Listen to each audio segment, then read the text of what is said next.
Hey guys, welcome back to Clownfish TV. This is Neon, not here with Geeky Sparkles in this video, but we're going to talk about Atomic Heart. You know that game that came out? Yeah, Squid King's been playing it. He said it's actually pretty good, but move over Hogwarts Legacy. We have a new big bad. We have a new game that must be banned. It is Atomic Heart because it has ties to Russia. This is Ukraine calling for a ban of this game, at least in the Ukraine, right?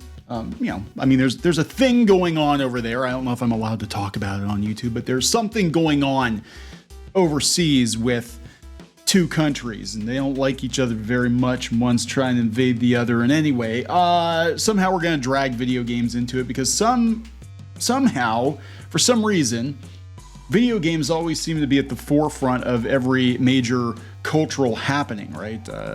J.K. Rowling and trans rights issues with Hogwarts Legacy, and now the war in Ukraine with Atomic Heart, because video games are just that important, aren't they? They're just that important. So we're going to talk about this. I just want to know, are we going to ban Tetris? Are we going to ban Tetris too? The movie's coming out. It actually looks really good. The Tetris movie actually looks really good. I want to see this movie very, very badly. So anyway, we'll talk about Atomic Heart, and then we'll talk about Tetris. Maybe we'll talk about Tetris. We'll see. Before we get into it any further, please subscribe for more pop culture news, views, and rants, guys. Over 295, almost 296, almost 300,000 subs. And please do go check out Clownfish Gaming. Clownfish Gaming, where we play games. We do play games. At Clownfish Gaming on YouTube, and we might play Atomic Heart. I don't know. Are we allowed to, or are they going to demonetize it because it's a bad game? Just like Hogwarts Legacy. It's a bad game. You're not allowed to play it. But we play a lot of games, and we've been doing it for a couple of years off and on. We're going to ramp up content over on that channel. We're going to kind of repurpose it as a gaming and art channel. That's where all the fun Clownfish stuff is going to be, and then this is going to be strictly news and opinion. So please do check it out. Please subscribe. We're trying to get to 100,000 over there. We're at 27,000, I think, but the more the merrier, right? So yeah, there's a ban. There's a ban. If you buy Atomic Heart, I'm going to ban you immediately. If you buy this game, you will sponsor genocide that Russia commits in Ukraine. You cannot support this game. So are they going to do the same thing? Are they doing the same thing? I haven't paid attention. Are they doing the same thing that they're doing to people who stream Hogwarts Legacy, and are they attacking them? I don't know. But they're trying to get Atomic Heart banned in Ukraine, get Steam to ban sales of the digital version. We'll talk about this. Let's see here. This is coming from Dual Shockers. Ukraine wants to ban the sale of Atomic Heart due to Russia links. They believe Atomic Heart sales could potentially be used to fund Russian military operations. Oh, that's interesting. Authorities in Ukraine have announced plans to ban the recently released Atomic Heart game both locally and internationally. In pursuit of this, the country's Ministry of Digital Development will formally request Microsoft, Valve, and Sony to cease sales, so all digital sales of the game. Apparently, the physical game is not available over there. Atomic Heart, for those unfamiliar, has a premise involving an alternate retro-futuristic USSR. A few hours after the game's release, Ukraine Deputy Minister of Digital Affairs Alexander, pronounce his name, Boryanikov, said he would send an official letter to Sony, Microsoft, and Valve asking them to take down digital sales of the game in Ukraine and possibly other countries. So it's not just limited to the Ukraine. They want to ban this game.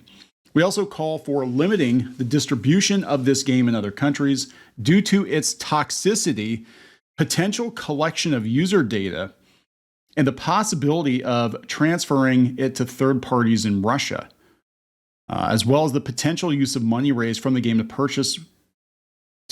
game purchases to wage war against Ukraine. So wait, they're going to take the money from this game and buy nukes? What are they doing? Read the statement to Dev UA.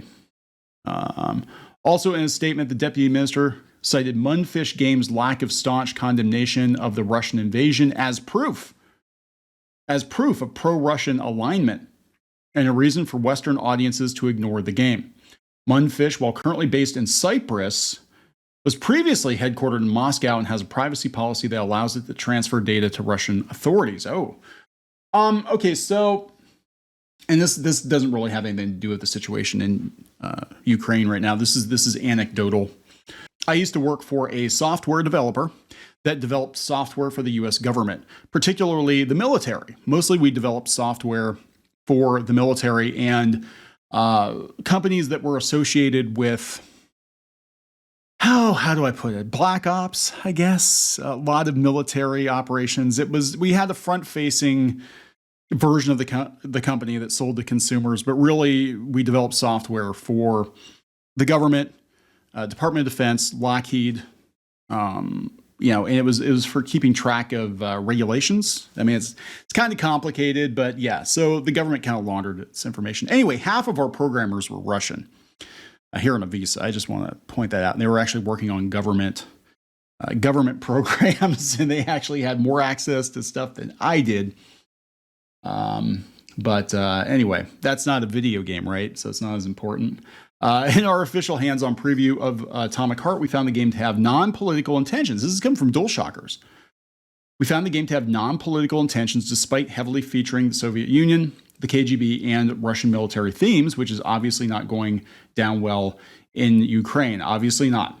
The Ukrainian authorities believe the latest game is a Russia-funded project that uses pseudo headquarters in Cyprus as a cover-up, citing the privacy policy as an indication of this. Mundfish likely saw this coming and shared pro-peace statements that seemed to downplay the Russian link allegations. A week before the game's release, Atomic Heart music composer Mick Gordon announced he'd donate all his earnings from the game to the Red Cross Ukraine Crisis Appeal. It remains to be seen whether or not Sony, Microsoft, and Valve will adhere to the request. Of course, every games media outlet covering it, because hot damn, we have another game that needs to be banned. And I got to tell you the truth, I haven't looked into this a whole lot. Now, Squid King has been playing the game, and this is before they called for a ban. He actually pre-ordered it months ago because the game looked absolutely badass. And he's been playing it, and he said it's really, really good. He said the story sucks, for the most part. The dialogue's not good, but the game itself is actually very, very good. They're even saying on GameRant, they're being very careful. They're like, again, the Russian investment has neither been confirmed nor denied, but the Ukraine government's concerns are rooted in legit possibilities. Well, I mean, if we're gonna agree with this, that it's been neither confirmed or denied, but they have legit concerns, then I think we have to look at TikTok too.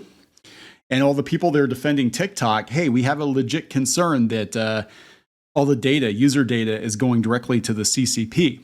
So we need to have a concern about that. But yeah, this is not a good look right before the Tetris movie comes out, which looks really, really good, by the way. And to be fair, look, most of these outlets are actually saying that they are going to donate some of funds to the Red Cross, that they had a pro-peace statement. But that's just what the Russians would say. But it's so weird that we've got all these games that need to be banned. This is The Gamer. This is by Vlad Mazenko. Is he from the Ukraine? The Gamer, of course, is the one that was really railing against Hogwarts Legacy because Stacey Henley, the editor-in-chief, is trans and doesn't think anyone should support the game because they have a moral imperative not to support it. This is The Gamer. Ukraine wants Sony, Microsoft, and Valve to ban it. You can't purchase a physical copy of the game in the country currently, but the authorities want to go even further. Ban this game now. Ban this game now. So part of the problem is Mundfish didn't release any public statements condemning the Russian war, only saying the studio is a pro-peace organization that won't comment on politics. You're not allowed to do that. You're not allowed to do that. You have to pick a side. If you're a game publisher, if you're a video game publisher, because video games are the most important thing in the world, you have to pick a side. Tabletop games are the most important thing in the world. You have to pick a side. Now, in this case, though, I mean, look, there's something going on here, and I can understand the concern. I think the Ukraine, if they don't feel like they want this game in their country right now, that's on them. But if they're going to, try to get the rest of the world to boycott this game, then I hope to God you're going to boycott Tetris too. Because Tetris came from the Soviet Union, and Tetris made a lot of money, as I understand it, for the Soviet Union, and there's a movie coming, and Tetris is one of the highest selling games in history. So yeah. The minister additionally encourages players all over the world to boycott the game if they support Ukraine. Sorry, we already bought a copy, but I didn't know. To be honest, I had no idea any of this was going on. I'm just like, oh, cool, shiny robots and guns. That looks like fun. We also call for limiting the distribution of this game in other countries due to its toxicity. Again, they're going to try to get everybody else on board with this, which, depending on where you're at with it, I think this might have another Hogwarts Legacy type side effect. That actually more copies of the game get sold because you're calling attention to it. Most people didn't realize this game was coming out, but now that you're calling attention to it, now that people are going to look at clips of the game and they're going to be like, man, the game looks really good. And or they're tired of being told what to do, what they can and can't support. They're definitely going to probably buy a copy. I'm going to be honest, guys. I'm going to be honest. More people are going to buy, especially now, especially if you're saying, hey, this game is going to get banned. And you better buy a physical copy now. People are going to rush out and buy physical copies of this game.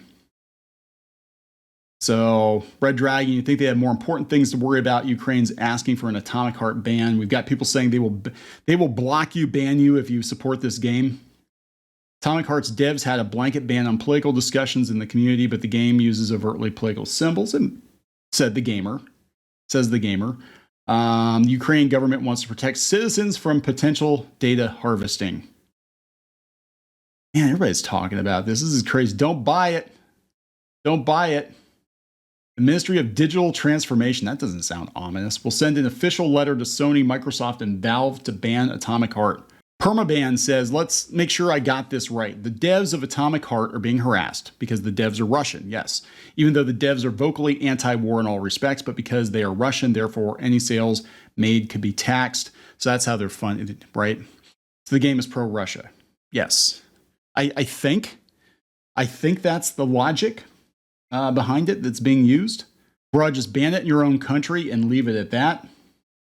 Well, that's it. If they want to ban it, that's on, that's given what's going on over there, that is completely understandable, right? But to demand that other countries ban it as well, I don't know about that. Streamers, if you support Atomic Heart, you're now officially against Ukrainian interests. I just lost a friend of 8 years over this, and I'll unfollow you in a second for it. So yeah, there we go, guys. This is going to be the next Hogwarts Legacy. It is. If you purchase or stream Atomic Heart, you are a bad person, and people are going to condemn you for it online. Again, I will fully admit to us having a copy of Atomic Heart. I think it's a physical copy. We have a physical copy. Good luck taking that away from us. No, we have a physical copy of it. I did not know any of this stuff was going on. I didn't even know the game was being developed by Russians. I just knew it had Soviet themes, and it was like a alternate timeline, which we've actually played games on the channel. There was one we played that had, God, I forget what it was called. Something Iron. Man, it's been a long time since we played it. But it was an alternate timeline where the Soviets won, and they were like, killer talking bears or something. I don't know. Anyway, lots of robots and stuff, and it's a pretty common theme. But we can't do that now because of what's going on. It is insensitive. Anyway. Oh, this is interesting. JC Ramirez. It's up to you if you want to have ethical media consumption on this one. A lot of hearsay and no evidence. Take it as you want. Well, that's just it. It doesn't seem like there's a lot of supporting evidence that this game is directly buying nukes or anything, but a lot of people are going to take you to task for it because something Russia. All right. Anyway, I can't wait. I can't wait until Tetris comes out because I'm pretty sure the Tetris company gets money for this too. And this is Apple. They're supposed to be ethical, right? Except for using Chinese children to build their phones. I'm going to wrap it up.